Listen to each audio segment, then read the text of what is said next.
আসসালামু আলাইকুম। একটা হাদিস এরকম দেখলাম যে বাইজেন্টাইনের রাজা নবীজি সাল্লাল্লাহু আলাইহি সাল্লামকে উপহার হিসাবে ১ ব্যারেল আদা পাঠালেন। হ্যাঁ? তো আমি একটু চিন্তা করলাম যে আদাই কেন পাঠালো আসলে? তো এখন একটু পড়ালেখা করে জানতে পারলাম যে পৃথিবীর যতগুলো মসলা আছে না তার মধ্যে সবথেকে স্বাস্থ্যকর মসলা হচ্ছে আদা। এবং আদার যে হেলথ বেনিফিট এটা একটু আপনাকে ভাবিয়ে তুলবে। হ্যাঁ? আদা হচ্ছে অ্যান্টিঅক্সিডেন্টে ভরা একটা মসলা যেটা কিনা আমাদের ব্রেইনের যে ফাংশন সেটাকে অনেক বেশি ত্বরান্বিত করে। যাদের দেখবেন স্মৃতিশক্তি একটু কমে যাচ্ছে, একটু মনে রাখতে সমস্যা হচ্ছে, তারা একটা আদা খেয়ে দেখবেন একটা সময় পরে দেখবেন যে আপনার স্মৃতিশক্তি একটু হলেও বেড়ে গিয়েছে। হ্যাঁ, যাদের দেখবেন পেটের অনেক সমস্যা, দীর্ঘদিন ধরে গ্যাসের সমস্যা, পেট ফাঁপা, একটু পেট বদ হজম, হজমটা ঠিক মতো হয় না, তাদের জন্য পেটের এনভায়রনমেন্টের জন্য আদার কোনো জরুরি নেই। হ্যাঁ, আদা খাবেন, ইনশাল্লাহ দেখবেন পেটের এনভায়রনমেন্টটা অনেক আল্লাহ চাইলে ইনশাল্লাহ ভালো হয়ে যাবে।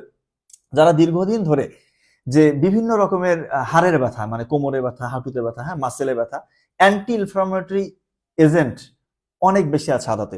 রেগুলার যদি আপনি আদা খান দেখবেন যে আপনার এই ব্যথাগুলো অনেকটাই কমে আসবে। হ্যাঁ, ইনশাল্লাহ। এবং কার্ডিওভাস্কুলার হেলথের জন্য কিন্তু আদার কোনো ঝুঁকি নেই।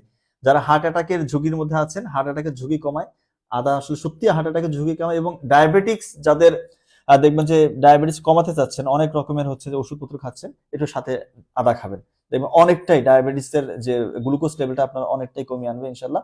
এবং স্ট্রোকের ঝুঁকি তো অবশ্যই কমাবে, যেহেতু আপনার ব্রেইনের হেলথটাকে অ্যাক্টিভ রাখে, ফাংশন রাখে আদা। তার মানে আপনার স্ট্রোকের ঝুঁকিটা অনেকটাই কমিয়ে আনবে আদা। তার মানে আদার আসলে অসংখ্য হেলথ বেনিফিট।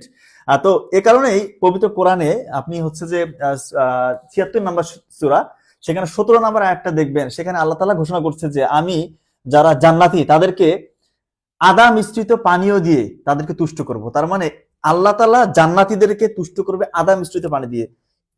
আদার মধ্যে অবশ্যই সেরকম গুণাগুণ আছে বলে আল্লাহ তাআলা পবিত্র কোরআনের মতো জায়গায় জান্নাতীদেরকে ওই তুষ্ট করবে আদা দিয়ে, আদার ঘোষণা আসছে। তার মানে অবশ্যই এটা অনেক গুণাগুণ আছে, যেটা হয়তো এখনো মেডিকেল সায়েন্স প্রমাণ করতে পারেনি। তার মানে আমরা প্রতিদিন একটু না একটু আদা খাবো, ইনশাআল্লাহ অনেক বেশি উপকৃত হব। ধন্যবাদ সবাইকে। আসসালাম।